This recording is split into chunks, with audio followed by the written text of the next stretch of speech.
Hey, yo, man, what time is it? You know what time it is, man. 2 a.m.? Yeah, man. Man, you know what? What's that? It's 8:46, bro. Wow, that's deep. Yeah, you know what time that is. Yeah, man.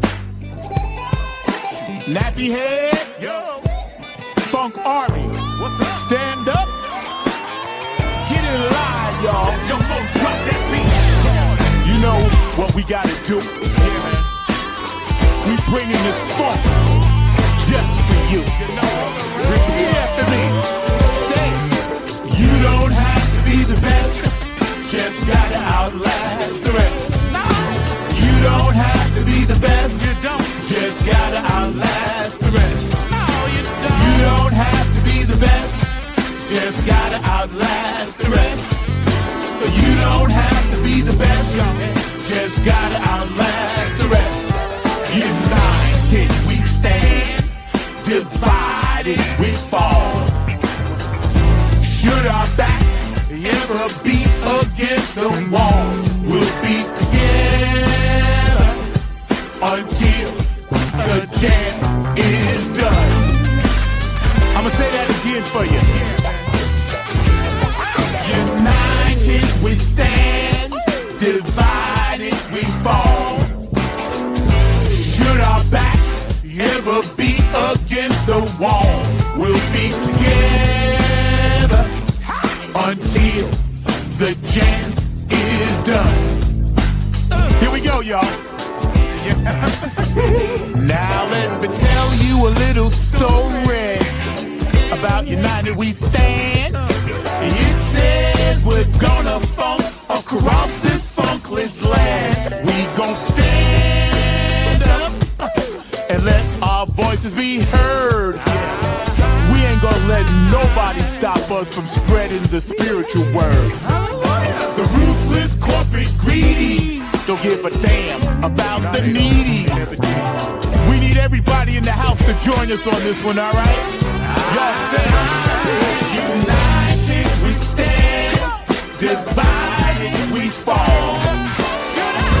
Should our backs ever be against the wall, we'll be together until the jam is done. Are y'all out there? You feeling me? United we stand, come on, y'all. Divided we fall. Should our backs ever be against the wall, we'll be together until the jam is done. Yeah. Check. 1, 2, 1, 2. United we stand, divided we fall. Funkin' with the poor people most of all, as they poison our mind with food control. Third eye is wise, sacrifice. Wake up and see what they doing to you and me. Keeping a separate product of Illuminati, like the jail cell did my boss John Gotti. Dirty politics and high-priced prostitution reside in all the important positions. Just look around at the injustice in the world. Some forced to live in a deplorable conditions. Watch us, watch what we do. This rap is coming up just for you. So sit back, relax, check out our funk. Cause the nappy hip-hop army always bumping in your drum. Twitter, tweet, TikTok. The ruthless corporate greedies don't give a damn about the needies. A movement, genocide and homicide is happening all around the world. Promise me this, promise me that, when all the fat cats stabbing us in the back. Man, get off my back, bro. Killing me. Let me see you wave your hand. We all wanna take a stand. Rise up against the corporate man. Let me head all across this land. Oh yeah. Nothing but this new type funk 2022. Let me see you wave your hands. We all wanna take a stand. Rise up against the corporate man. Let me head all across this land. Come on, y'all.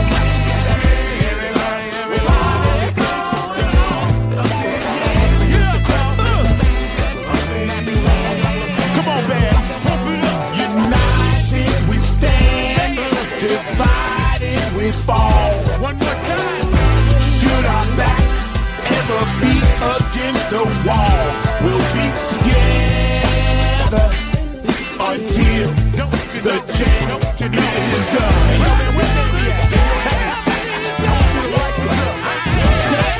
United we stand, divided we fall. Should our backs ever be against the wall, we'll be together.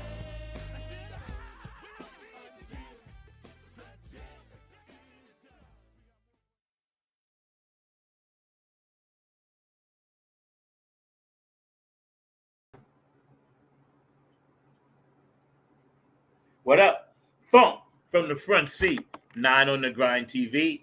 Thank you for tuning in. It's going to be a really great show today.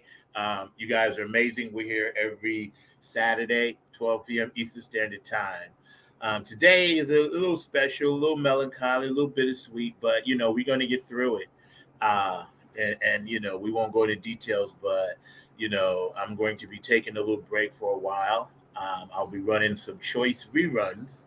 So you guys, if you have any reruns that you want me to show, please, hit me up and let me know, and we'll put them in. But I got to take some time away. So I just wanted to get that out the way first and say I sincerely thank each and every person that has ever tuned into this show, that has ever watched it. Just give me 1 second. I got to get my light straight. Yeah, something. I don't want it to be too dark. So, yeah, I appreciate each and every person, man, because you guys are amazing. We're trying to do something, and it's a little something. It's not much, but we try our best, and that's all we can do. My producer, Mr. Mark Lee, is always down, and he's been with us from the first day. My guest today, Linda Scheider and George DeFunkovici, are regulars on the show, as well as a lot of other people are regulars. So we just try to have a platform. So some of us that can't get on the Ed Sullivan show, we can still do our thing. Today. Also, I'm honoring, you can see it's a double honor because of number one, we're going to talk a little bit later about Mr. Sehe, number 24 kid, Willie Mays. Of course, one of the greatest black heroes, not just a baseball player, but a hero. And, he missed, a couple of years in the military, and we'll get into all of that about his stats. But he also did his last year with the Mets, and the New York Mets is my baseball team. So I'm repping them today. It's a double meaning because we're actually doing well. So I appreciate you guys popping in, man, and, having some fun with us. Today, we're going to talk about Juneteenth, and I want to give a shout out to anybody that's watching. Any comments, please keep them in the chat. Today, we're going to get into a little bit about Juneteenth, and we're going to, kind of wrap our arms around it and understand the importance of it and try to, I guess, help other people of that are not of color understand the significance of it, as we do with the Holocaust, with our Jewish community and things like that, and things that we've honored, from our Asian community and the Vietnam memorials that are there that we actually built after we tore it up over there and went to war. So there were things, but this particular day is a special day in history, also known as Freedom Day, also known as Jubilee Day.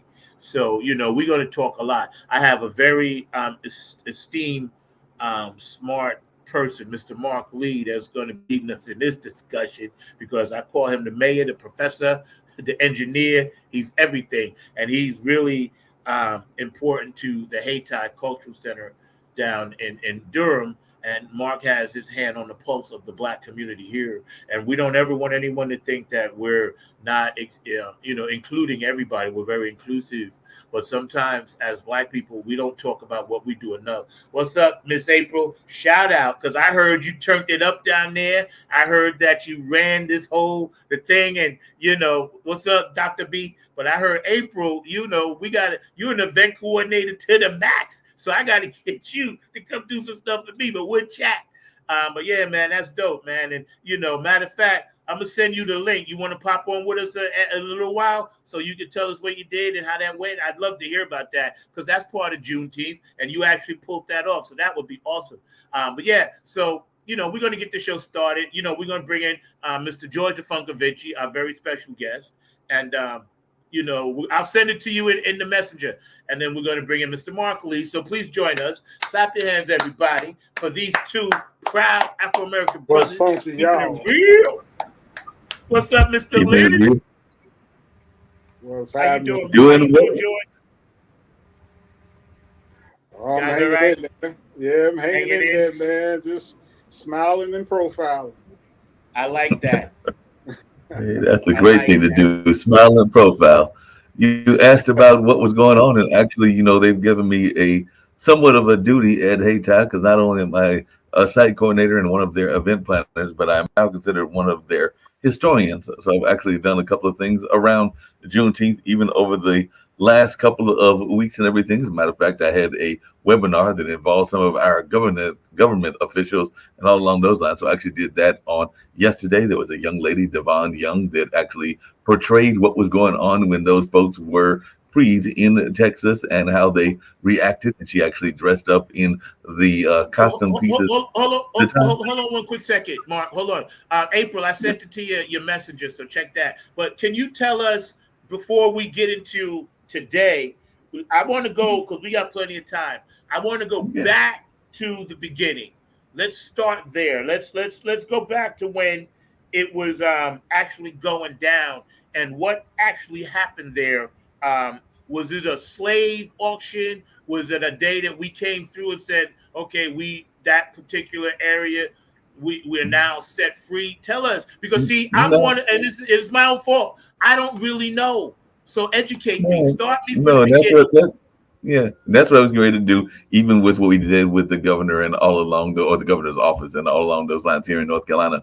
But what happened is that, as many people know, the Emancipation Proclamation was the end of the Civil War. So it was actually declared on January 1st, 1863. But unfortunately, or fortunately, depending on how you want to put out your perception and everything, it took a while for it to get to all of the parts of the freed community. So it was actually on June 19th, 2.5 years later, that the word got to the slaves in Texas, to be exact, Galveston, Texas, and all along those lines. So even though the president had made a declaration 2.5 years earlier saying that all folks were freed that were of African-American descendants and all in that space that would have been part of the slave economy and all along those lines, it took it 2.5 years for it actually to get to that area, and it actually, the final word was arrived on June 19th, 1865, which is why the holiday is called Juneteenth and why it is celebrated on June 19th. So it's literally the day that the folks there in Galveston, Texas, got the word that they were free. So they've actually been free for a few years. Only their slave owners and other people had not let them know that. So there are some theories that some of the folks might have been intentionally derailed because they were getting by horseback and a number of other things. So they might have not wanted us to get the word that we were freed and everything, because that freedom had actually been declared 2.5 years earlier. So that particular area, they didn't know. They weren't telling people. They did not know that they were free. They did not know until the federal troops arrived in Galveston, Texas, to take control of the state and ensure that all the enslaved people were free. So they were actually under federal order to actually be free. But we're talking the 18th century. So that then, of course, there were resistance forces going on. So the federal troops actually had to come there to Galveston to let folks know that they were free. So they were sitting there thinking that they were still enslaved for a number of years. So June 19th, 1865, the day enslaved African Americans in Galveston, Texas, learned that they were free. Yes. While President Lincoln had issued the Emancipation. So that's basically what you're mentioning that went down. Yeah. George, what are your thoughts on that, since you actually lived in Texas? Well, it's obvious that they didn't want us to know that we were free because they needed people to work their fields. Exactly. See, they were getting all this free labor and 2 years straight. Now, if anybody needed to do some reparations, because they were free and doing free work, and didn't know it. They didn't want to tell them. You see? Yeah. They didn't want to give up the money that they even spent on slaves and the money they were making off slaves. Right. See? I think that's messed up. I That's got to think that was all the of it. 13th Amendment, right? That makes Yeah. sense? Yep. That was the 13th Amendment. It's a Mhm. shame that our government still is doing the same BS today, and we'll get into that because we still slaves.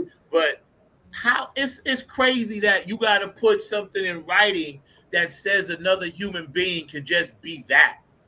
You know, that hurts me to my core because as a black man with my DNA coming from my ancestors, thank you, ancestors. I always got my girl LL telling me that. It bothers me that you have to have that in your system and see it today. Still, the racism and the placism and the systemic racism and things that are said going on that people don't even realize how they hurt people like that. You know. Hold on one second.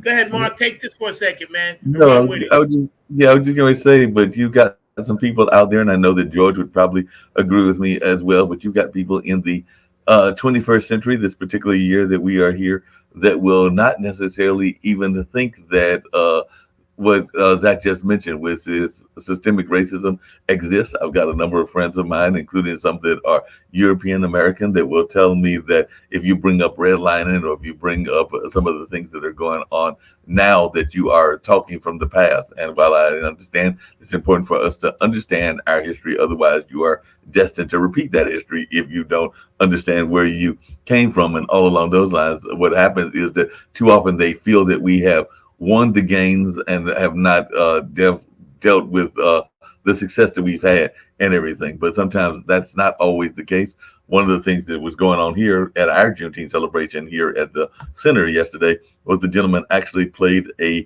song. And I'm sure you're familiar with this song. I mean, not a song, but the song is something that Shambo created, but it's based on the Martin Luther King speech toward the end of his life and everything. So, George, I'm sure you remember that one thing that Dr. King said was that he feared that he was leading his people into a burning house, and all along those lines. So I just wanted your take on that, because that's even what a lot of people that were probably freed were thinking. Because what people forget is that a lot of the freed slaves, after they were freed, they created a lot of the Black Wall Streets. So they created the one here in Durham, they created the one in Tulsa, they created a number of them around the country. But then the powers that be were frustrated, so they either found a highway to destroy it, or they found, in the case of Tulsa, a fire to destroy it, and a number of other ways. So there are different ways that they have destroyed it, whether it was subtly or whether it was done more overtly and everything. Mark, like, I gotta tell you something. Something's wrong with the links, because I sent it to April, I sent it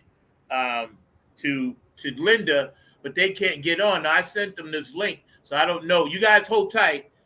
We'll get you in, but I don't know what's going on with it, because it was the same link. So Linda said she was backstage. yeah, she's not backstage you on this see her? one. I did not see her at all. No, she's I not don't see her backstage. either. Right. And you I sent her don't to see the her specific. Right.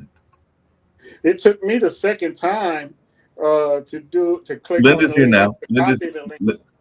Linda's here now. There we go. Wow. Hi, Linda. Tech Hey, issue Linda. on your show. Good. And if you're watching, I just sent the link in the actual chat. Oh, that might have helped with the issue. Okay. No. That was April. I was saying for you, I don't know, because George said he had to reboot and do it twice. How are you? Welcome. Good to Welcome. be here as always. Yeah, good. We So were what I just. missed? Oh, go ahead. What I missed? I was just What y'all telling- talking about before I popped in? You didn't miss We were much, talking because about- we were just getting started. Mark was telling us about Juneteenth, and then we were going to. Oh yeah, I wanted to just kind of give you a lot of information I found on that.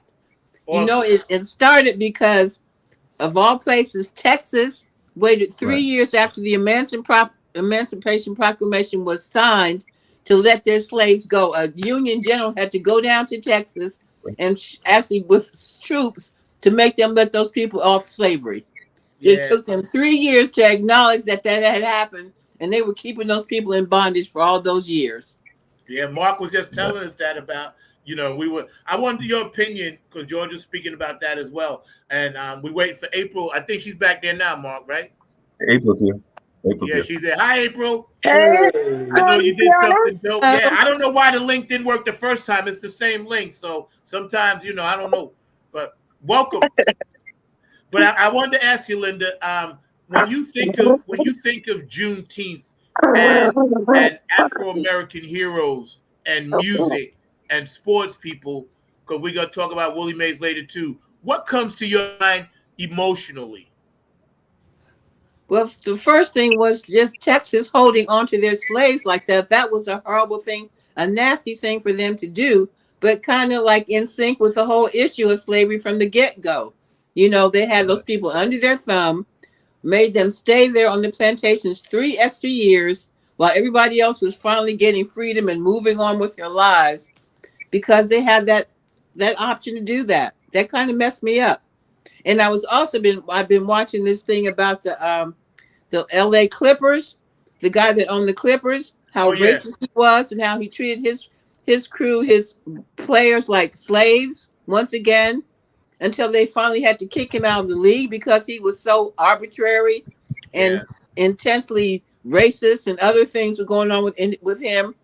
It's just like, you know, we go 2 steps forward always, but somebody's always trying to push us back to square one again. I feel that pressure too. It never stops.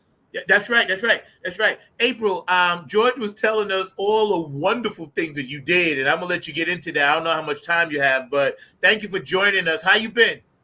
Oh, good. I've been busy for the last month, though. I know. I've been trying to keep track. I watch on Facebook when I feel good enough to watch. So congratulations. You know, good job out there. Well done. Tell us a little bit about just one of the things that you did yesterday concerning Juneteenth down in Texas. Oh, we popped it down here. I'm with the Juneteenth Freedom Coalition, and this year they put me full charge of the Juneteenth celebration. So I worked it out. We had entertainers from 10 to 8 that night. So, you know, we had some awesome vendors and some awesome musicians. I put up in between running around all day, getting everybody organized, the vendors, the food vendors, the musicians. I had an assistant with me, one of my band sisters, June. So she was my stage manager. She had the paperwork. She was getting everybody lined it up, and we wrote it all day. And if I tell you it was awesome, it was awesome. We had some awesome spoken word, just everything. And I mean, it went really smooth. So I did a video and put it up. So I'll send you the link, you know, in case somebody want to, you know, check it out and watch it. But it was off the chain. Yes. Now, there's a few things I wanted to mention in the beginning. We had some transitions. Willie Mays, of course, Bill Walton, the basketball player, Donald Sutherland, you know, the actor yesterday. It's Pride Month, so for everybody out there, I always recognize Pride Month. So I don't want you guys to think that I never forget, because I never forget. For those of you watching out there, we understand these things are very important to Funk from the Front Seat, as they are to you. So we support it all, especially the funk. But George, I want to get back to you. Mark, I want you to tell us your thought about why did it take, and I'm going to let everybody answer this or speak on it. Why do you think it took so long for the federal government, our government that enslaved us, to finally do this? Well, you know what? It's kind of weird to me. Once again, a lot of these states are not celebrating Juneteenth. In my own household, neither person that works in a regular job was allowed the option to stay home for that day. Right. So I'm assuming if it's happening here, it must have been, I mean, it was kind of like a very low key for it to be a federal holiday and not to be recognized like all the others that they have finally let slide through, like MLK Day and 4th of July. It didn't get that kind of love. And so I don't really feel like it's been really acknowledged properly. That's what Mark and I was talking about. Mark, go ahead. Yeah, I was going to say, it's been interesting because one of the things that people have been frustrated by, at least here in North Carolina, is that because it is a federal holiday and because some people are now just understanding the importance of it, it has gotten to be a lot of spread out celebrations. Because I was actually talking to a young brother, and he was going and trying to figure out how he was going to go to the various ones, because there are tons of them here in North Carolina. There was one in Cary, there was one in Wake Forest. I think there were several in Wake Forest. There have been like 6 or 7 just here in Durham alone. So a lot of people are glad to have those celebrations, kind of like what April was saying, and all of those lines. I do think that some people, and this is just my opinion, I don't know what our fellow panelists have to think about this, are taking it as an opportunity to do a little bit of pandering to the crowd and everything. Because one thing that shocked the heck out of me is when I went to the one that was held on North Carolina Central University's campus, is that we have this very conservative brother that is running for governor, that is our lieutenant governor. He has some very inflammatory things to say about the LGBT community and about women. As a matter of fact, he said that women, the reason that there is a rise in the children that don't have both parents is because you ladies don't know how to hold your skirts down, which I think is very inflammatory. And all of those, but he had that kind of quote and everything. But he had the nerve to actually show up with a knife. Actually, he didn't have the nerve. He sent his white delegates down there to show up at a Juneteenth celebration. And I'm going like, you are one of those brothers that might be a little bit closer to an Uncle Tom than anything else, but you're going to be at a Juneteenth celebration. So there was some pandering going on in my mind in that situation. So I don't know if April dealt with any of those Republican types, because I know they got some in Texas that tried to come on to the Juneteenth celebration. Well, here's my thing, George. Let me ask you this, because I've been saying this, and I agree with everything you guys are saying. Thank you for joining the show. It's a special show today. But I like for Christmas maybe, or Thanksgiving and New Year's. Okay, those holidays fall on the day. But why? And this is again unconsciously beating us down, because putting it on a Wednesday in the middle of the week, because that's the actual day, but to me it should be on a Monday, even though we recognize the 19th, because this way you can do Friday, Saturday, Sunday. The holiday federally is on a Monday, and I think across the country it should be that way, because I felt really taken aback, because I didn't even know what was going on, and it was Wednesday, and I was like, "This is very Actually, odd." it was Thursday. I think the 19th was Thursday. It was Thursday. Yeah, it was Thursday. Wednesday. Yeah, whatever day it was odd to me. It was Wednesday. It was Wednesday. Well, we celebrate here no matter what day it fall on. No, that's what I mean. But that's the good legal part. Holiday. That it was on a Wednesday. It was on a Wednesday. It's almost like when they had our Black History Month as February, the shortest month in the year. Another slap in the face, Yeah, and see, that's subliminal. Yep, that's purposely done. And I'm not saying everybody that's of non-color is evil. I love everybody, but the powers that be, George, be doing that. What are your thoughts? Yeah, it's a way to keep their thumb on us. They don't take the thumb off; they just move it to the side a little bit. You see, that's what it is. We deserve a full 31 day, month. We deserve to have a 4-day weekend come Juneteenth. Because even when I was in the military, they didn't even recognize Juneteenth at all. Serving. Well, it just became a holiday in 2021. It was a holiday in Houston from Texas in 1980 as a state holiday, but it became a federal when Biden put it in 2021. But it's not getting the recognition that I think it deserves. Yes, right. Because some people still have to work. Yeah. And they should be off to celebrate. So a federal holiday is supposed to be a day off, and that was not happening. Right. I know it wasn't happening here in Kansas City.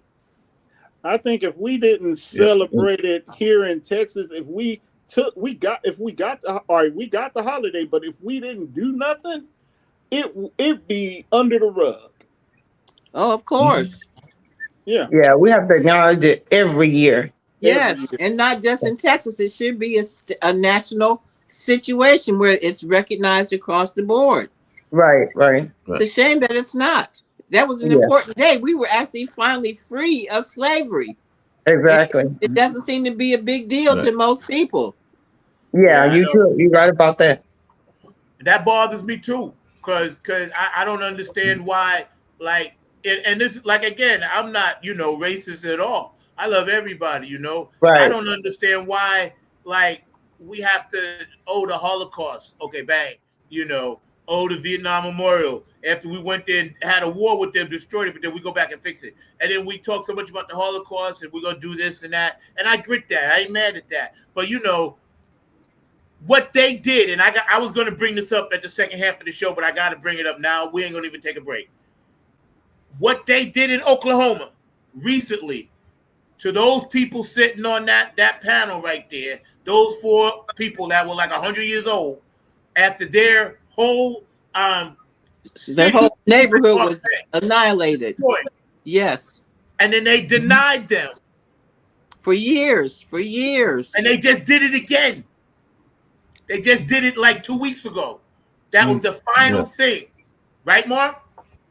Yeah, and they still deny a lot of things going on in that space and everything. But as I've told you, Zach, and I think I brought it up to Linda and others on some past shows, while I love the institutions that I am part of, meaning the Hayti Heritage Center and everything, I also, because like I said, I've become one of their main historians, there are subliminal messages that they put out as well, and even the ways that they celebrate Juneteenth can be subliminal messages. Because if you were to come here and see the sanctuary, or what was our historical sanctuary, which is now the performance hall, the most prominent stained glass is the one of Washington Duke, and all along those lines. So just imagine that if you had just recently been freed, and because he gave some money and had that moment of vanity and was doing a subliminal message, that while you're doing your service, his picture is even higher than that of Jesus Christ, and Jesus Christ is actually portrayed as a white person as well. So you've got all these subliminal messages that are going out at that same time. So just imagine if you are a person that had just recently been freed and you're in the middle of your congregation and you have to look up at that picture all day long and everything. And this is only one of several churches that did that, because they gave the money, whether it's the picture of a white Jesus or whether it's a patron saint of some sort, because that's what Washington Duke wound up being, as a patron saint to the community and everything. But you have to do that, and then that creates a subliminal message. But I don't know your thoughts around that, Linda. Well, you know, churches with white Jesus, that's already a strange situation, because we knew where he grew up. Right. The sun shines constantly there, and even if he was a white man, he would not be a white man. He would have some color to his body. So that's been perpetrated with all churches for centuries, that we worship a white Jesus. I think that's a turnoff to anybody with his rational mind. Yeah. All right, Craig, we go to heaven, and you look up and you be like, "Oh, I knew it. See, I knew it."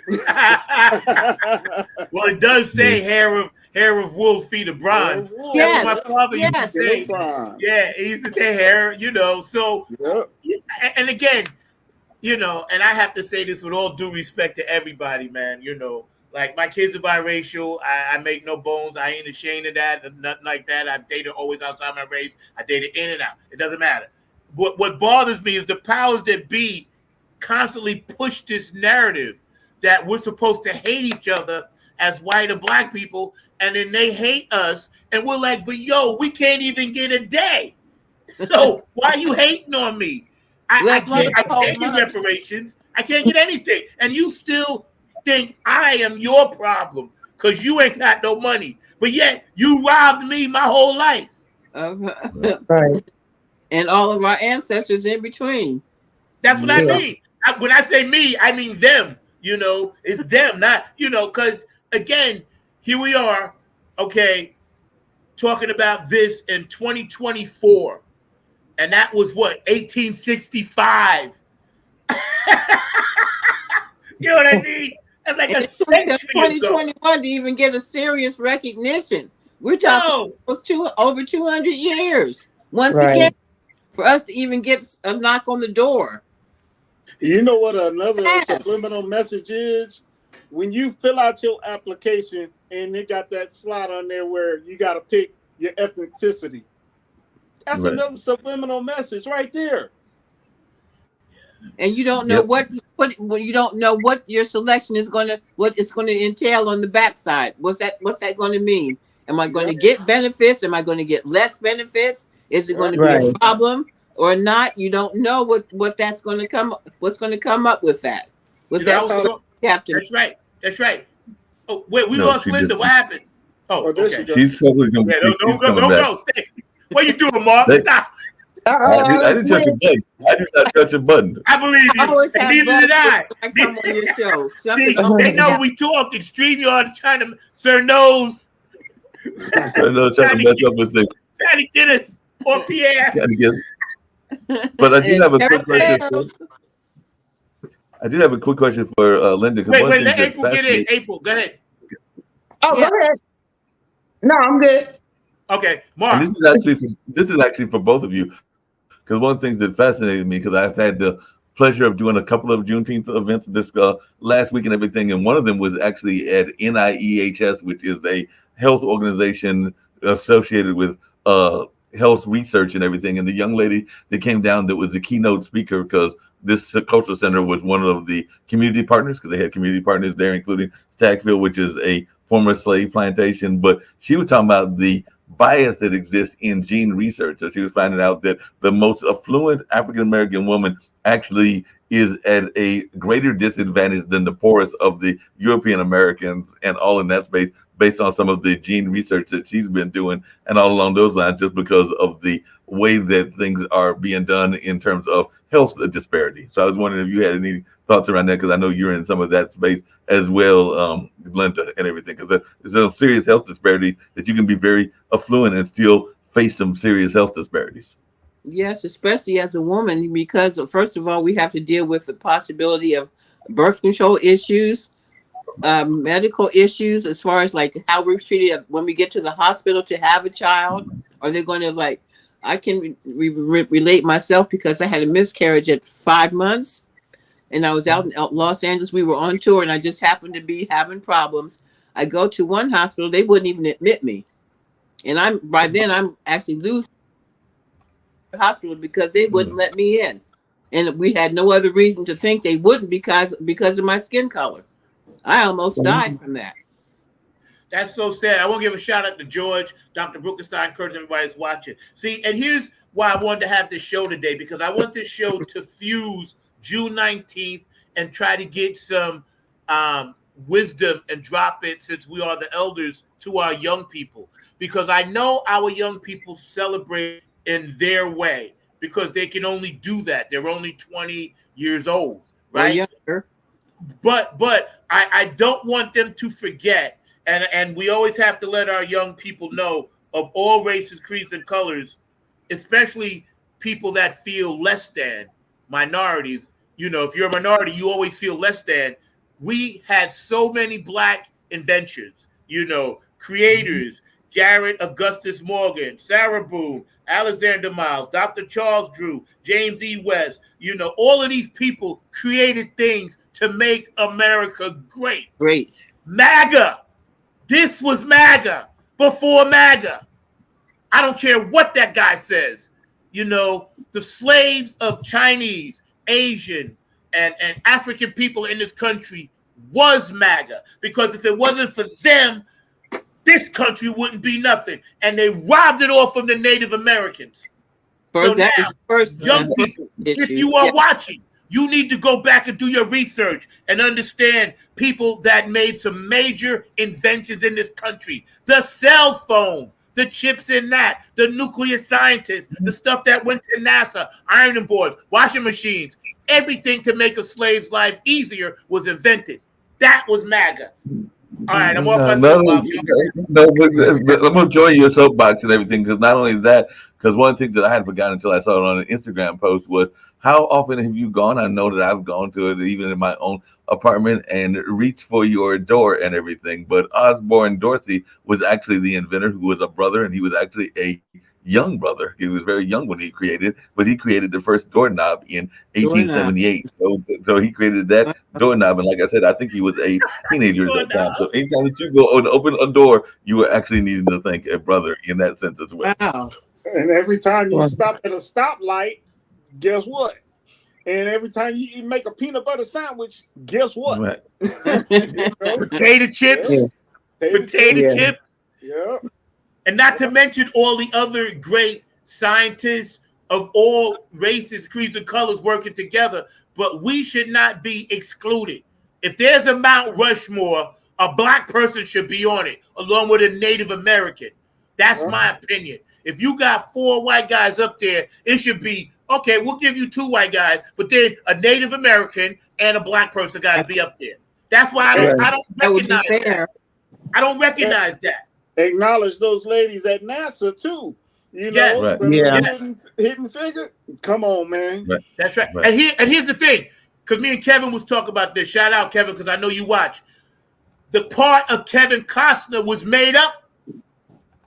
That never existed. Are you talking The about ladies Dancing with that did Wolves? it, Dancing they with made that Wolves? up. You talking Okay. about the Dancing with Wolves movie where he was hanging out with the Indians? Yes. Uh-huh. Well, I'm surprised. Yeah, well, I'm sure it was made up. Yeah, the But that part wasn't- where I'm talking about NASA, where he played the guy at NASA and he went and pulled down the sign for the color bathroom. They said that guy never existed. Hollywood put that in so they can have a white face be still part of something that those ladies did. And that's wrong. We know. But Zach, in that same line and everything, there is a very rich character that a lot of people love and everything if they follow Westerns. And I know that you follow Westerns. I think George does as well. But the Lone Ranger was really Bass Reeves. So the Lone Ranger was not really the image that we see of the Lone Ranger. It was actually a brother that was the Lone Ranger. Then that was the character of Bass Reeves. Okay. They have a show about him on, I think, on Paramount. Yes. They do. Yes. Yeah, they do. Yep. Yeah. But he And was he- the original so- Lone So Ranger. it's pictured he was, of course, an issue of racism constantly while he was doing his job as a lawman, constantly running it to people that were trying to hang him or, accuse him of things and trying to get him out of the way. Yeah, we've never had But an the- easy time on as long as we've been on this continent. It's been a difficult struggle for Black people on every level. We still don't have an easy time because Of one course thing that not. scared me.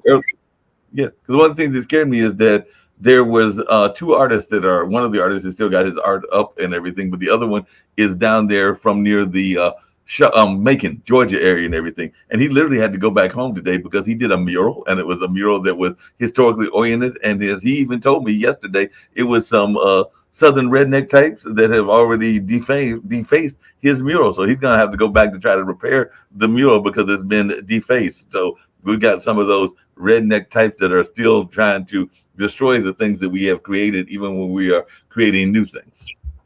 Oh yeah. It's funny And because if a Republican person gets in the White House, that's just the beginning of how intense it could actually get, in my opinion. Yeah. It's a lot getting ready to pop off. That's why Yes, we got to get our young people's mind right. They have got to start thinking rationally.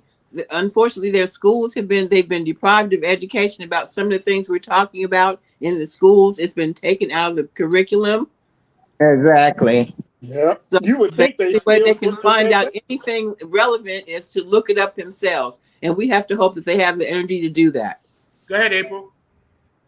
No, I was disagreeing because even some of our posts when we were posting for the Juneteenth events, I had to check it daily because they would come on and make comments like "F you" and your Black Lives Matter, and I don't know why this nonsense is popping up, and I'll click on and take a screenshot to save it, but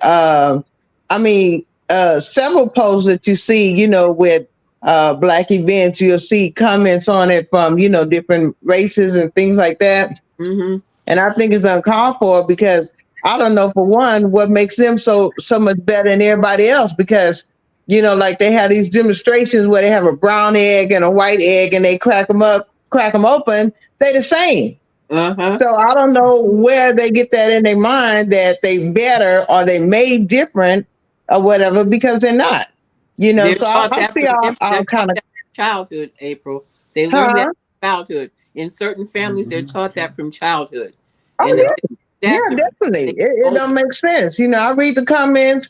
I didn't even reply. I just took it down, took a screenshot, just in case, but also made sure we had security inside and outside. But, we also had a lot of military there, the Buffalo Soldiers and and different organizations. So I'm not gonna go no further than that. But we always keep our eyes open, for events like that because it's so much hate on what you're trying to do to bring you down, color.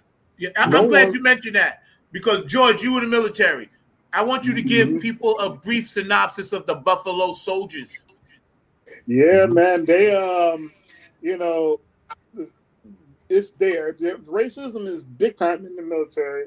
The Buffalo Soldiers, I mean, they doing a good thing by letting us know that the history of the brothers being back in the wars, because that'll get swept under the rug too if nobody says Right. anything. You see?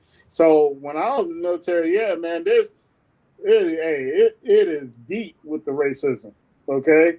And I mean, to this day, and that's why it's rough on us being in the military.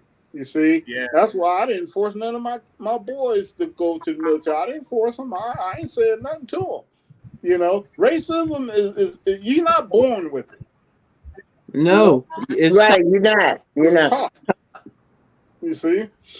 Mhm.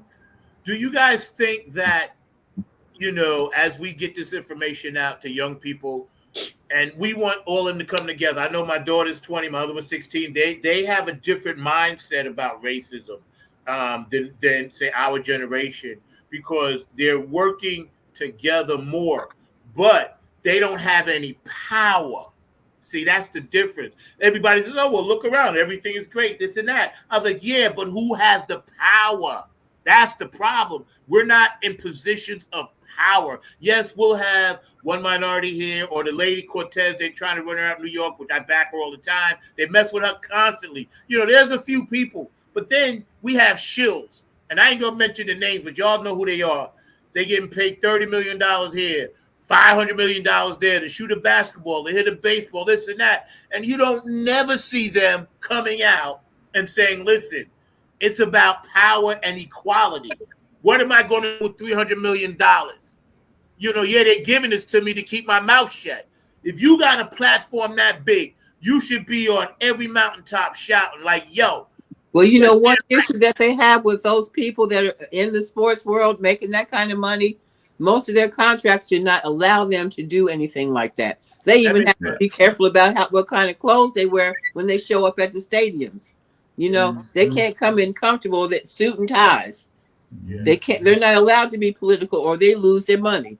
And that's really that makes sense. most of their contracts have that stipulation about their PR aspects, what they can and can't do. Yeah. You know what I noticed over the years? We do not teach, our race do not teach our kids racism. We teach our kids to keep our eyes open and watch out for it so we don't get caught up in it. Yeah. See, that's a major It's almost difference. imperative to do that. Yeah. Especially young males, black males. We have a mental green book in our head. I tried to explain this once to someone, and they just can't get it. And it ain't nobody's fault. It's just what it is. Because when you wake up in the morning and you open your eyes as a minority in this country, I don't care if you're Asian, any whatever, Spanish, Puerto Rican, Mexican, whatever, you automatically know, okay, I got to go against the grain today. Now, it's not a mindset. I don't want to have that mindset. I'd like to wake up and see purple. Uh-oh. Everybody's purple, so I don't want to do it. But when I go outside and I'm riding down the street or I'm trying to drive Uber and a cop looks at me funny in broad daylight, like, well, I could mess with you if I wanted to. See, that's stress. That's stress. When you go to a supermarket and then, sometimes I'm old, I forget. So I'm walking around for a few minutes. I can't figure out where I want to go, especially with chemo brain fog. And then I got people, oh, sir, can I help you? No, you can't help me. If I want help, I'll ask you. Now they're being nice to me, but they also subliminally are messing with me saying, oh, we got to make sure you don't steal nothing. Yeah, why are you taking so long to get up out of here? Yes. Mhm. Yes. Hey, Yeah. look at that Angel Reese, Caitlin Clark thing. Look at that. That's a classic cut case of racism. Mm-hmm. All over the place. all over the place. Yeah, Yeah, that's definitely all it's about. bad.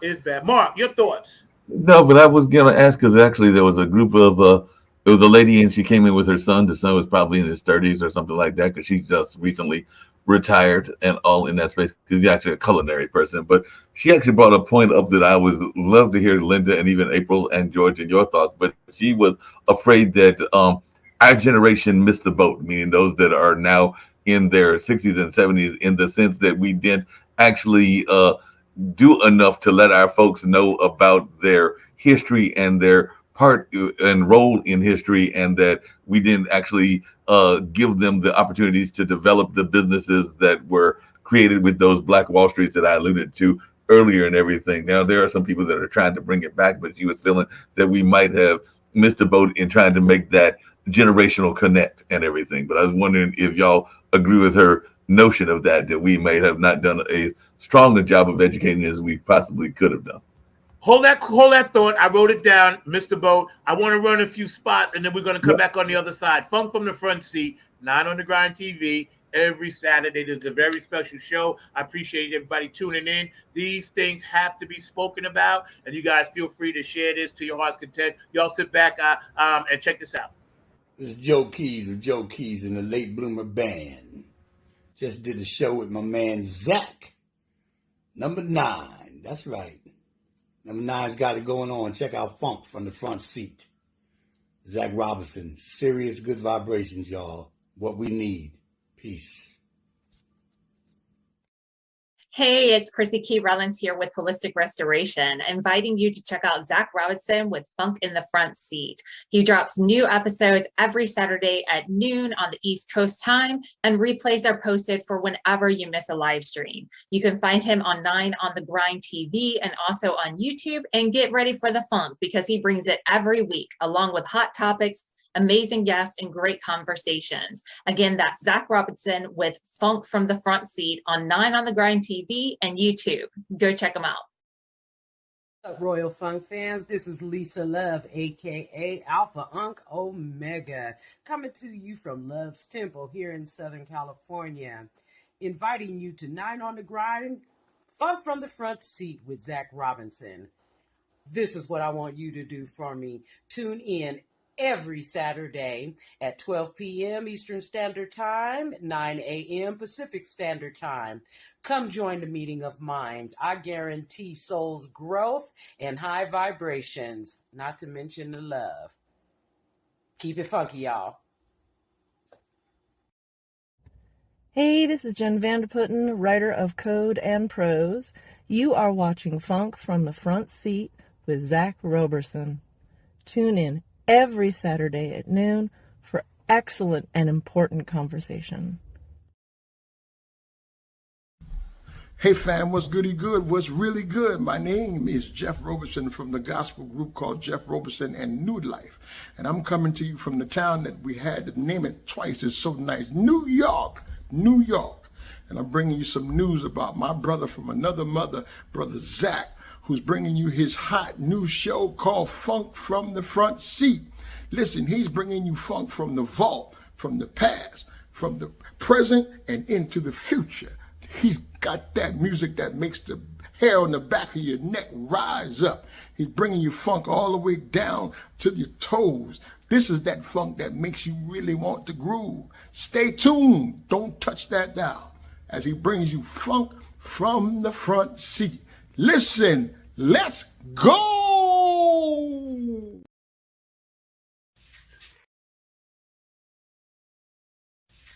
Hey, this is Keith Jackson with P-Funk Radio, inviting you to check out my brother Zach Robinson with Funk from the Front Seat. Saturdays, 12 noon on the East Coast and 9 a.m. on the West Coast. It all happens on 9 on the Grind TV and also on YouTube.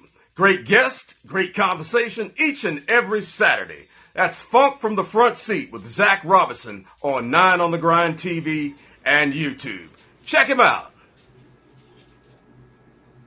All right, y'all heard it there from some peeps, and also shout out P-Funk Radio. JTRP, thank you always for pumping that funk for us. Gabe Gonzalez, of course. Larry Funkster Jones on Saturday. Peppermint Patty and Boosie Collins, Carline Clinton, and Mr. George, Dr. Funkenstein Clinton, of course. HJ Entertainment, Kane and Jams, Tony Cam, Funk All Stars, Nappy at Funk Army, Oak City Music Collective down here.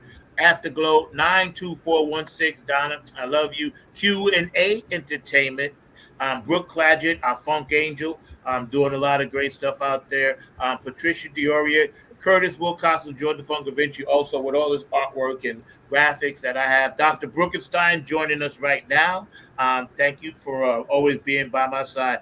DJ Coccolino in Italy, thank you for playing our stuff. Robin Circular P, I love that funk group. David Webb of the Funk Chronicles, thank you for putting us in the Funk Hall of Fame. And also my friend in Ireland, Elizabetta, I know you on vacation in Spain now. I saw the post, so have a good time over there. Everybody watching, thank you for tuning in. We're really doing deep dives into why this Juneteenth thing is what it is, the good, the bad, and, you know, everything that goes with it. Now, Mark, first of all, David, welcome. Mark, Hello, you how had you doing? mentioned, did we miss the boat? That was the subject. So go ahead. Right. We missed the boat. Yeah, that's Go ahead. I'm sorry. Go ahead. yeah. No, I was just saying that we missed the boat in terms of passing the information to the generations, and also in terms of being unified. Because one of the things that the young fella said, the young brother was here, that was the son, was that there is a Project 2025. I know that definitely Linda is aware of that, and it's kind of the MAGA playbook and all along those lines. But we have not really come up with our own version of that, because we were actually more unified. We would probably be doing a much better job. So I was just wondering our thoughts as to whether we need to be more unified and have a greater plan, and also teach our young people about the history that we have in a more profound kind of way. Well, I think, you know, that's dinner table conversation in a black family. You know, that's something that should be discussed, because children are not learning it in schools. They have to be taught some of their history someplace, and but what better place than with their own family? And most of the family has some kind of history they can share to back up whatever point they're trying to make. That's my opinion, at least. It has to start there. Oh, go ahead. Go ahead. I would have to agree to that, because, you know, it has to be dinner time, you know, talk about right there, because look what happened back when they tried to put Roots out. Remember what happened back then when that came out? You don't have a repeat of that. You know? Yeah, the backlash, because, oh my God, they're actually showing what we did to these people. Yes. I know I dropped the ball on teaching my kids a lot of things that happened in the past, because my thing was trying to keep them safe, especially my boys, you know, because of the hate and the everything that goes on, you know, with our kids growing up, especially, you know, our boys, and like Babe said, trying to you get know, them when home in one piece every night, wherever they're going. The first thing to do is, when they walk in the door, take a breath, because you never know if they're going to make it home. That's issue, a stressful issue in every black family with black males involved. Yo, David, you were going to jump in with something before. Yeah. I was gonna say basically I agree with everything what you guys are saying, especially Linda, about, you know, teaching our children ourselves, you know, about our Black history, because the schools aren't teaching anything at all right now. So, and of course that's because of people like Ron DeSantis in Florida that keep wanting to try to take all the Black curriculum out of the schools, which is ridiculous. I don't understand why he's doing that. But yeah, we need to teach our children more about Black history, more about where we come from, you know, more about, you know, the Emancipation Proclamation and the Juneteenth and all this stuff that they need to know about their own history. Yeah. See, I was pretty fortunate. We're not getting it in school anymore. It's been eliminated in most states in this country. Black history, Native American history, anything that's not focusing on the white establishment. So let's check it out systematically. And I was going to say, I was pretty fortunate. My dad did have the Book of Enoch. He had books about Egypt in our house. So me and my sister learned about our history. But let's check out this is how they systemically broke it down. Because if you think back to our generation, we had wood shop, metal shop, home economics, Yeah. you know, you could learn different trades. And when they started taking those trades out, along with the music and arts, Correct. that was a huge part of our community and culture. Yes. Because we've always gravitated, besides sports, towards music and the arts. And you Exactly. take that out and you dumb it down, and then you start saying, well, we're going to censor what you say. And I remember on Lawrence Welk, I once asked my father, now this had to be like 1967 something. I said, Daddy, I said, how come there's only one black guy dancing with all those people? And he said, that's the quota.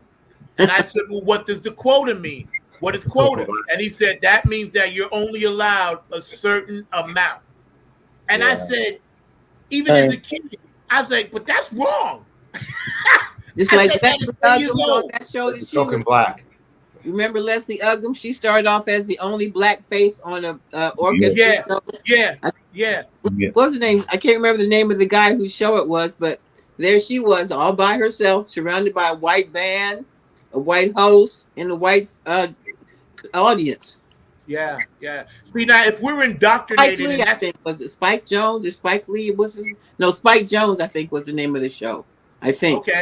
okay. I advise everybody to go back and YouTube Soul, because I watched some of those episodes the other day. Stevie Wonder, P Funk was on there, Al Green, you know. So it's on. It was Channel 13 in New York, but they're on YouTube now, and you could go back and watch these shows. It was pre-Soul Train. But getting back to this, if they were doing this to us the whole time, and we still trying to achieve and overcome that and being great and doing great things, and it's still now it's 2024. Everything to me should be wiped out. The two-party system wiped out. You know, and we have to figure out how to get spirituality back into these kids. I don't care about religion, but their spirit is broken. Well, they can move to Louisiana and have The Ten world Commandments needs on a the wall. reset. Well, If they move to Louisiana, they have the 10 Commandments on the wall now. Yep. Yeah, they took the And that was, you know, that's very intense for a Republican to be doing that with the state of the Republican Party. It's like he's kind of backslapping Christianity, you know. So they took the Bible out of school a long time ago. That was one of the bigger issues right there. So I don't know. Yeah. When they did that, you already knew where everything else was going, because they have it lined it up where they do pieces at a time. And see, the only reason I keep up with a lot of things that's going on, because I'm also with an organization called Act for SA, where you know, we protest and, you know, we meet on you know, different things that's going on in the world, especially in San Antonio, and brutality and things against, you know, minorities, you know. So it's very interesting. I learned a lot. And then when I was younger, when I had kids, I used to volunteer for the juvenile justice system. And I learned a lot of things, you know, with the kids that used to get, you know, picked up, you know, just little things here and there. But over the years, you know, I've always, you know, been in all these type of organizations, because it helps me learn what's going on in the world more, you know, than just sitting here and listening at the news. So that's why I'm involved in so many things, you know, because our people get the short stick of everything. Always. You know, it's funny. I don't even watch the news. I talk to people. That's my news. Like, this is my news. I'm getting my news right now. Right. You know, nothing against the news, because it's a program. It's a TV program. It's like, to me, and this is nothing against it, the bottom scroll is where the real truth is. If you ever watch Fox or CNN or whatever, right? But you know what I watch, April? I watch BBC News, because BBC News, like every other news thing, they're going to do propaganda for their own country, but they tell the truth about America. Everybody else, yeah. Yeah, they do. And I found some stuff out. I was like, what? How is this possible? Like, if I didn't even know half the stuff they was talking about, because we don't talk about it over here. And like you said, April, you're in organizations, and God bless you, man, because we need more people like you, you know, because this is why I'm so amped up about it now, because I am in a position where I'm dealing with the medical system, okay? And I'm seeing stuff in here that I got to deal with that I don't like. You know, Yeah, and it's yeah, subtle, but it's there. it's there. It's there. Yeah, I learned when I went On whatever your overseas. illness is, you don't know if you're going to be like a test rat, you know, a lab specimen. Well, let me see what happens if we give him this, or let me see what Right, happens if right. we shoot him up with this, or give him this kind of medicine. Let's see what happens, because maybe next time somebody has this, we'll have something better to offer them.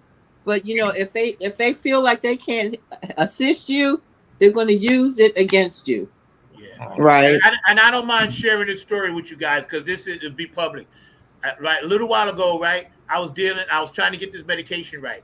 So then I got a call from the insurance company, and I can't say no names. And they said, "Oh, Mr. Robertson, your medication has been approved." So I was like, "What medication?" Right?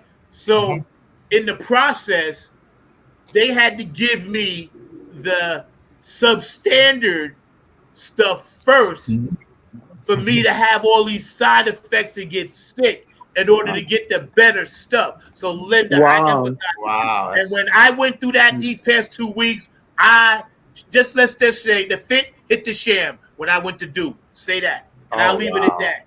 Yeah. Did you try any of the holistic Yeah, I'm good now, but it's just and I'm on holistic stuff too. But Well, the generics are always cheaper, Zach. That's why they.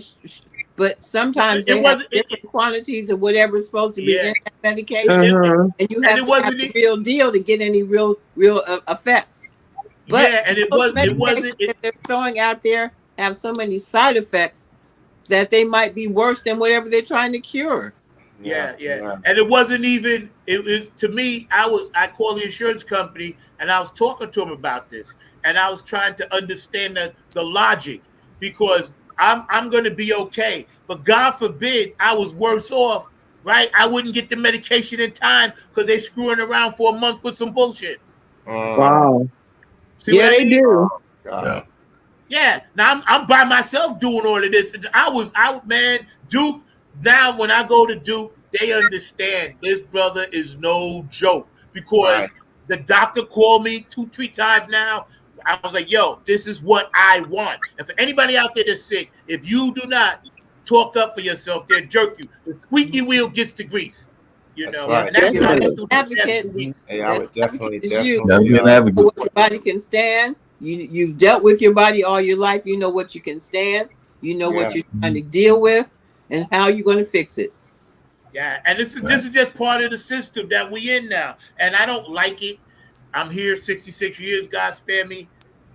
What can we do to let people know we mean people no harm? Just trying to get along. Nothing, How many because ways can some we of them say it? already have it in their head. Yeah. We need to pray for them. Just pray that their hearts be turned around. I mean, it's the only thing that's going to help is just to pray for these people. I don't know what else to say. Yeah, pray for them to have a heart and have some kind of empathy for somebody else that's maybe struggling a little bit where there might not be. You know, we tend to be so self-absorbed. You know, if our life is comfortable and everything's cool, we don't really have a tendency to reach out and maybe say, oh, maybe I could help Mr. So-and-so because he looks like he's struggling a little bit.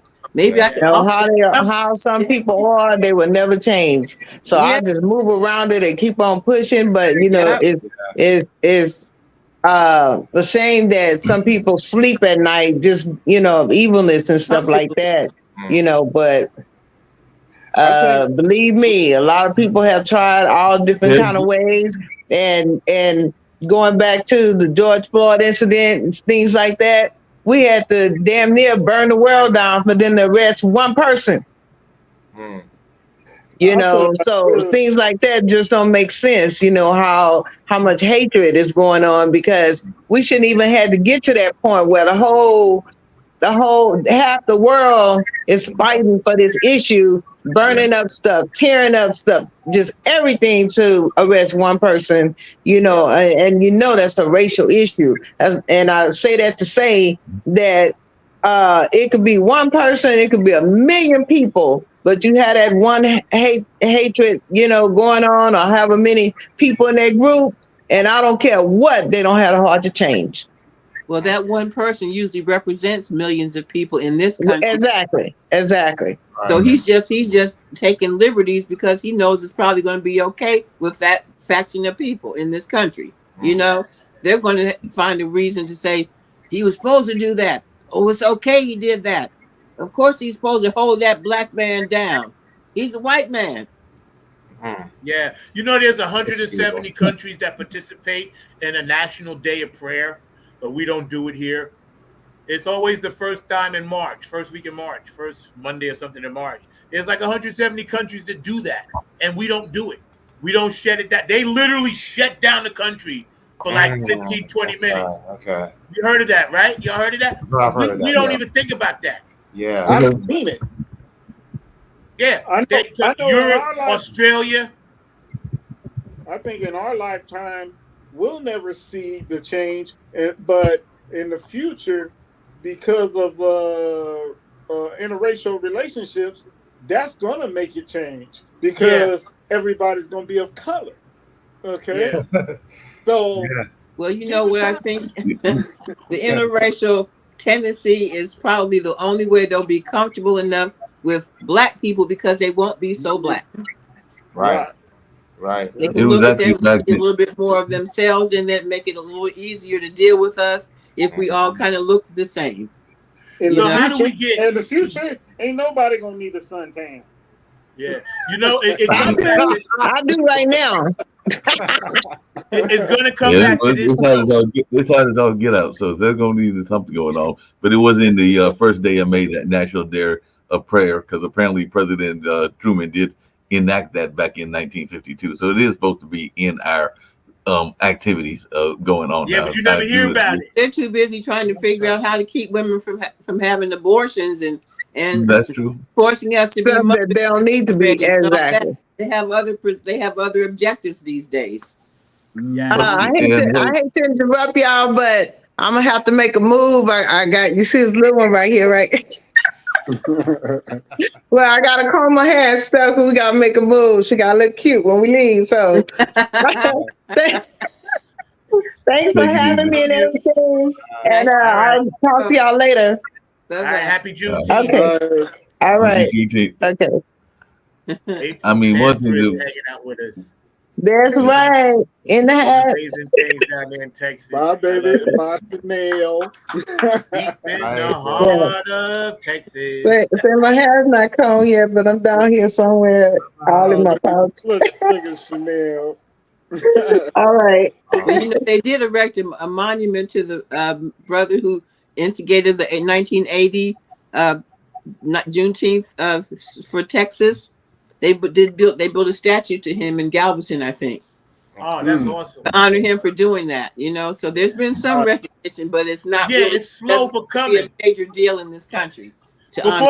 Before we get into Willie Mays, I want to ask the panel: do you think if Malcolm X, Medgar Evers, Rosa Parks, and Martin Luther King came back today, 2024, what would they think? They would they'd be pissed. I think Martin would be very discouraged at how far backwards we've gone. Yeah. Just off the top of my head, right, first thing. Not just how far back. Very angry that things have not gotten more involved with us in this country. Rosa Parks, I think she would kind of be a little disappointed as well. You know, Medgar Evers down south, there's not been much movement since he was killed. So, you know, I think they'd all would have to be taking a second look and saying, "Oh my God, you know, what happened?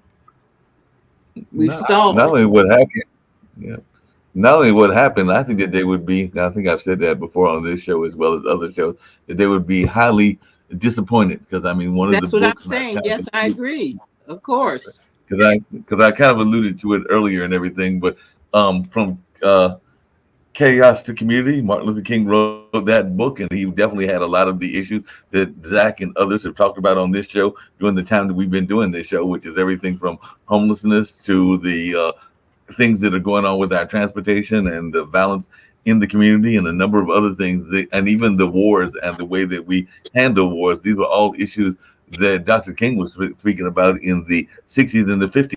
This is the year 2024. So we're talking about 60 or 75 years later, and a lot of things that he was talking about, we have not dealt with. I also agree, because it's kind of what I alluded to earlier, because there was a performer that did a piece when they were talking about bringing that he did not realize he was integrating his people into a burning house. And I think the house has been burning even greater in this day and time and everything. So I think Dr. King would definitely be frustrated by the fact that we haven't got further than we should and everything. And I think there are others as well, because one of the things I was going to allude to in that same conversation, because I kind of agree with y'all and with what y'all was saying, but there can be some commonalities that can be found as well. So if there are groups that are feeling that they are being oppressed in one form or fashion or another, I do think that while there are some that are too far gone, and I definitely think that y'all are right in that sense, that there are some that we can find some common ground with. Because one of the things that I have, it was a book and I think a movie as well, but The Best of Enemies was about two folks, one from that was a part of the Klan, the other that was a labor activist, and both of them were in Durham, and one was a black woman, the other was a white gentleman that was literally part of the Klan establishment, but they found some common goals and some common interests in terms of what they could do to come together and fight and unify, because a lot of times the poorest of the white gentlemen and the riches of the African American community might find that they have some common goals that they can fight for and everything. Yeah, I think. And that takes conversation. You know, you have to get to know your enemy, because you never know when he might become an ally. And you might jump in him to be that, you know. Jump in, David. Yeah, I was gonna say, I think, as far as like, the leaders with Martin Luther King and Malcolm X, and all of them would probably be pissed off right now. I mean, looking at all the racial divide going on in this country, and it's still going on in this country, and also like listening to the kids are listening to this music right now, this terrible music that I don't even know what you call this music, this rap music that they listen to right now. Programmed that way to mess them up. It's so full of us, just racial, just hatred. Nothing but hatred and violence. Keep them in the streets and keep guns in their pockets. That's why they're so screwed up right now, because it's music. And I know it's all programmed by, it's all programmed by the man. So yeah. But Brooke, George, it's not jump just in. Let George jump in. Yeah. Yeah, I agree, man. Pissed off to the highest festivity, I'm gonna tell you, if they came back, they'll be like, we ain't not doing this. Let's go devastated. Back. They want to go back. They'll be like, we don't. No, we didn't come down here to see all this. I mean, man, they would have to come down here with some superpowers, because to be able to take, and fix everything, because it wouldn't be fixed in no 1 week, no 1 month. It would take a millennium to get all this stuff fixed. Go ahead, Mark. Hey, yeah, I was just going to ask you, this is for everybody, including you, Zach, but one of the things that's been going on a lot is a lot of people are hearing this battle going on, speaking of rap, between Zach and Kendrick Lamar, because apparently some people are upset about the kind of sexist attitude that's been existing in some of our modern music as well. So I didn't know if y'all had a take on that, because I was talking to Rap music is full of sexist innuendos, and the videos are full of blatant sexism. So, there's really no difference between the two. Yeah. Well, I call it this. Like, to me, when you look at the stuff that's feeding the soul, as opposed to what I call rap pornography, because that's what it basically is, right? So with that rap pornography, you know what you're going to get. That's what they pushing. That's the narrative. That's what sells. That's what keeps people at bay. And as long as you keep people at bay, you can steal from them. Now, the good stuff, like Eminem, one of my favorite rappers, he said, I went in with a gospel album and they wouldn't let me put it out. See, now they told him, you got to come back with something jack. So that's the system, and it's in politics, it's in music, it's in sports, it's across the board.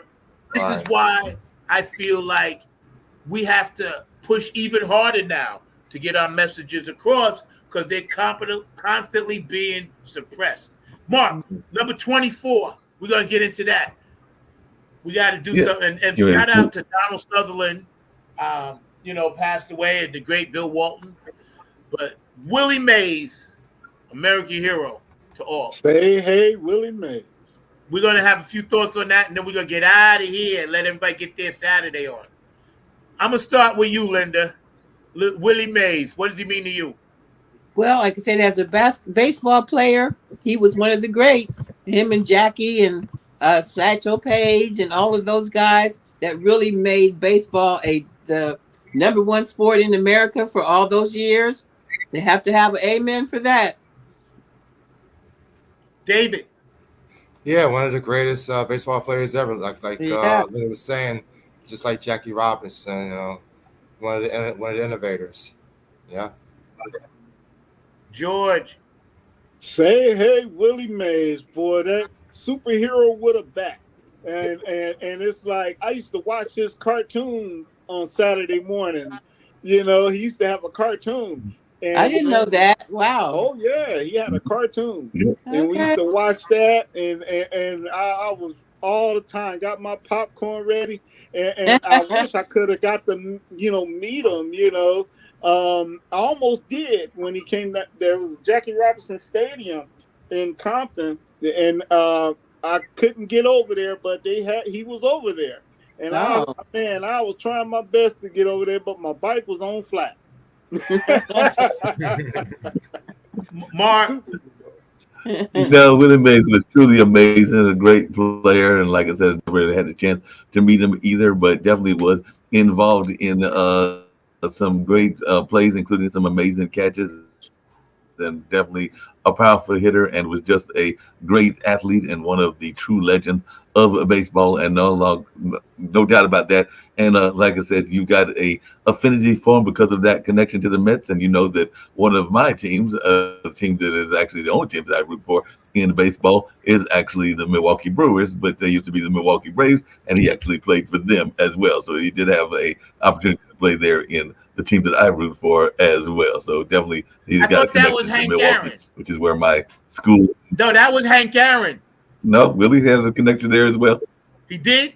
You sure? Because I was told that Willie had a connection to the Brewers. I was told he had a connection to the Brewers. So check this out. Milwaukee, what do you think about Mr. Trump talking about how disgusting Milwaukee is? And they decided to have their convention there. I think if I was the mayor, I would have canceled it. I hear you. But I want to finish this for a second. He was born May 6, 1931 in Westfield, Alabama. He died June 18, 2024 in Palo Alto, California. But here are his stats, okay? And I remind you, he missed 2 years in the Korean War, and he was actually down here at one of the bases just playing baseball. But he was an amazing catcher as far as in the outfield, catch anything. When he retired, he was like number 2 in home runs, right, behind Babe Ruth, right? He also started with the Birmingham Black Barons, and this past Thursday they honored him. Well, the game at the first stadium, I think Something Field Stadium, and it was the first real baseball stadium in America, white or black, right? And they honored San Francisco and St. Louis. They both played there. And because Willie Mays died on Monday or Sunday, I didn't realize he had just died. I thought he had been gone for a while. Yeah, he died Sunday. So they said something really nice and kind at that event for him. But it was just ironic that they were playing that game for the first time, like a Field of Dreams thing in the Negro Leagues baseball stadium. So I thought this was an amazing trip, and I was so glad. I didn't want to see him die. He was going to try to be there, but he couldn't. So it was ironic that it just worked out that way. But, to say, hey, kid, we wish you well, and as far as that stuff with Milwaukee, man, they know what they are. They know what they are. Because Well, like I they said, have I a was black. actually shocked. I personally, if I was that mayor, I would have rescinded their invite, tell them to Yeah. go down to Louisville or something. You know, Yeah. hang with McConnell and his boys. Well, Now, I wanted I y'all was to see actually this as well. Hold on, Mark. Hold on. My Negro League, because I went to the Negro League Museum, okay? And this is the actual hat Where is from it? the Negro League Museum. Yeah, I've been there. Where is it? They brought it all around when I lived in New York. I believe it's actually in like St. Louis or Kansas City, maybe. But what they did when it was the anniversary, like they brought the whole thing in trailers to Shea Stadium, and we all went there at the Mets game. And you could walk in there, you could see they brought the whole thing because nobody even knew that the thing existed. So they promoted it. Major League Baseball did it, and they brought it all around the country. And we got a chance to see Satchel Paige's jersey, to see the old baseball mitts. Josh Gibson, the greatest home run hitter ever. His picture was in there with his bat. You know, Willie Mays, Hank Aaron, all the players in the major leagues that were in the Negro Leagues before, we got a chance to see how they started. And I'm telling you, if you ever get a chance, Negro League, go look at some of the films. Go check it out because, again, that was MAGA. That was MAGA, right? Oh, yeah. That was MAGA, making America great. These guys couldn't even sleep in the same hotel. Of course but they not. were entertaining thousands and thousands of people. Baseball cards, kids, jerseys, this, that. Yep. Thank you, Willie. All right. Yo, I'm gonna give y'all the last word. Mark, let's get out of here. I'm gonna give y'all the last word on anything you want to talk about. Thank you all for joining. It's been a great show. For those of you watching live, I'll be back in about a month. I'm gonna take a month off. I need a break, and we're gonna do some really nice reruns. Right. Yeah, I have to rest. It's just I got a lot going on. Yeah, I'll be all right, but you know, I got to pull it back. It's been 4 years plus. So I have so much. Mark and I, with all you guys, we have so much content. So we'll be putting stuff on. It'll still be on. But thank you guys. I wanted to touch on Juneteenth. I wanted to have all you guys on. Willie Mays, this and that, and the third. Linda, I'm gonna give you the full screen, and you go ahead. Well, as always, I'm worrying about our political future in this country. Like the Milwaukee thing was just so irreverent. I'm like, well, why would you even decide to have your convention someplace where you find distasteful? Like I said, go down to Louisville. You're McConnell. You guys are friends again. Go have your convention down there where you have somebody that you can relate to. I'm just so sick of how things are going in America that I'm very despondent. So that's kind of where my head's at a lot lately. So I'm done.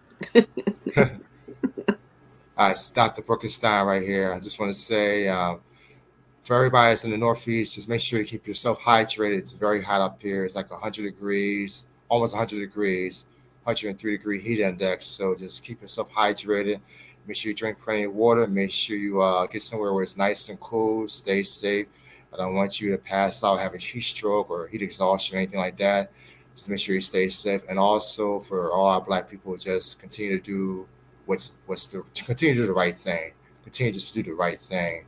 And I'm praying for everybody right now that everyone will have a great summer, and praying for you, Zach, that you will have what you need. You know what I'm talking about. That's all I got to say. God bless. Hey, George Funkavinci Hudson here, and I would like to say that, man, this racism thing needs to stop, period. I mean, it can come to a cold halt, but, people got to be willing to do that, and, I don't see that happening in the near future, but, hopefully one day it will stop.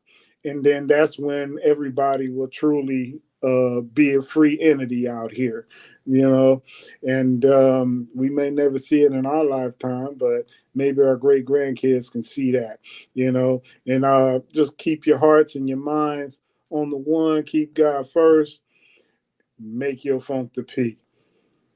That's what.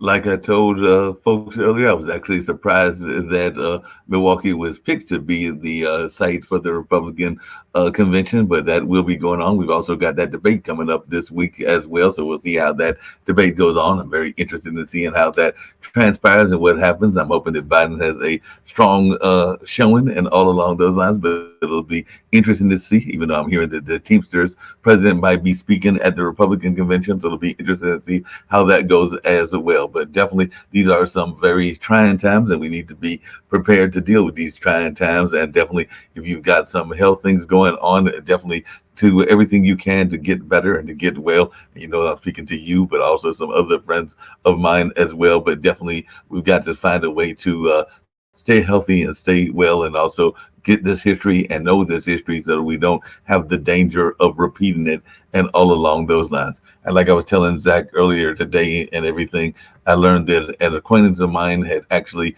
transitioned, and he transitioned and all in that space when his son found him and all along those lines. So one of the things that I would urge everybody to do is check on your neighbors, because you never know what they might be going through, whether that's around their health or around other things as well. So check on the neighbors that are there. They might need your hand. They might even need your assistance in some of the things that they're going in all along those lines. You might even be able to bring them some food or some goods or just some kind words as well. So I'll leave it on that note. Definitely go out there and check on your friends and your acquaintances. Y'all heard it here. We're going to bring them back in a minute to all say goodbye. But my last words are going to be simply this: peace, love, and harmony, right? Let's all take this journey into the light. It doesn't matter what race, creed, color, gender, sexual orientation, none of that stuff matters. This is what matters. I love you for just who you are, and you don't have to hate me for me being me, and I don't have to hate you for you being you. So if we all can keep that thought in mind next time we listen to somebody that is 1,000 miles away in DC telling you in Wyoming, telling you in Mexico, telling you in Florida to hate, to spew hate, to be hateful, and to do hateful things. And then you don't have to be a gangbang in California or Chicago or New York or North Carolina. You don't have to shoot somebody simply because they have on a pair of Air Jordans and you don't. Black people, you don't have to hate yourself. Look at your history and all the things that we've done since Egypt and Kemet. So don't think that now because your DNA has changed. It has not changed. You carry your ancestors' DNA. You carry Medgar Evers. You carry Rosa Parks. You carry Martin Luther King. You carry the Native Americans. You carry all of those people inside your DNA. They were about peace and love. You didn't see Medgar Evers trying to shoot Martin Luther King. You didn't see Martin Luther King trying to assassinate Malcolm X. So, black people, why are we hating on each other? Crabs in the barrel. Stop doing it. That's my number one pet peeve, and I can't stand it. And I just hope we stop it. And as far as the young people, we love you. We don't need you trying to commit suicide. Please let somebody help you. We don't need you feeling bad about yourself. There is nothing wrong with you. So stop letting society trick you into believing you're less than what you're supposed to be, which is kings and queens. For that, I love y'all. Funk from the front seat. I'll see y'all when I come back. I don't know when that's going to be, but I appreciate it, man, because it's been nothing but love and nothing but fun. So, I'm a shout out to all y'all. Shout out to the Funky fans. Shout out to everybody. And I think, Mark, I want to close this with maybe Revolution. If you got that queued up, can you cue that up? Do we have Revolution in there? You said that we didn't have Revolution. Oh, we don't have You said Revolution. we didn't have Revolution last time. Okay, that's okay. You know got what? United We Stand. How about Funk Not Fight? No, we got Flag on the Funk. We do have that. Let's run with Flag on the Funk. Is that the video? Is that the music? I'm trying to go down here and see which one it is. Because I forget. I know I'm. Wait. David Brooks, I like your PSA. Oh, yeah, about the water. That was dope. But one thing, man, get your prostate checked. Simple blood test. PSA, Yes. prostate, whatever. And Get colon it checked. cancer. Colon Yeah. cancer screening. Yep. You want me to pull it up, Mark? I got it. Please. You got it. Go for it.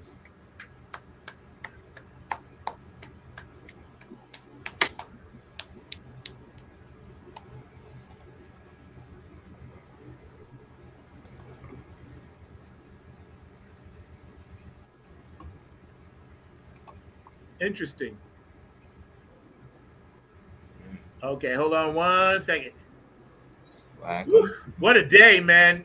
What a day, man. You guys are amazing. Oh, yeah. All right. I'll see y'all when I get back. Yeah, coming at you. Y'all hear me out there? This is what I'm talking about. We're all connected. I want you to get up on this one, all right? Come on, join us.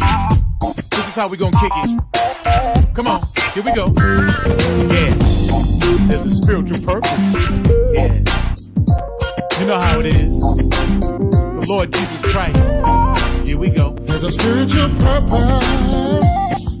He wants us to love each other. That's what this whole thing is about, y'all. Nothing but love for you. I can hear you calling me. What? 4 months on a ship. What a trip. Yeah, man. What a slave. 10,000 miles away from the motherland. You can relate to that, right? What have we done wrong? We don't understand. There's a spiritual purpose.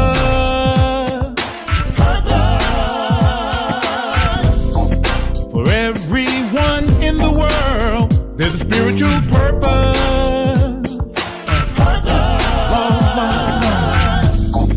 Man, woman, boy, and girl, purpose. Things we don't understand, purpose. Helps us to heal the land. Yeah.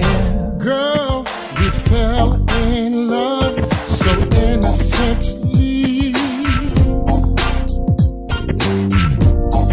9 months later, a child was born. Yeah. You had big plans for a family. Now the father's gone. Still you stay strong.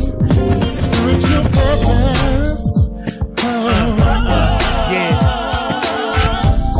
Yeah. For everyone in the world, spiritual purpose. I know. Yeah. For man, women, boy, and girl, spiritual purpose.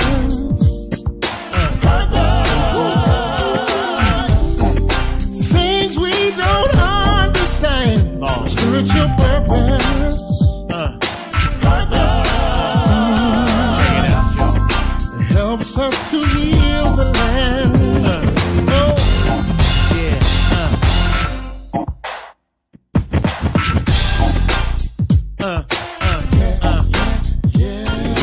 Sometimes we have to cry. Yeah. All the children of the world, man, woman, boy, and girl. Things we don't understand. Yeah. Helps us to heal the land. There's a purpose for everything.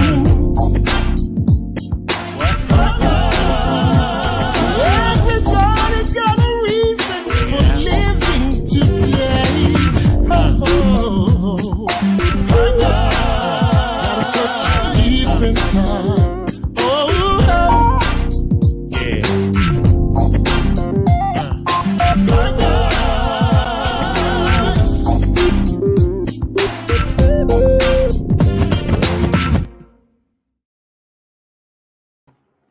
Peace.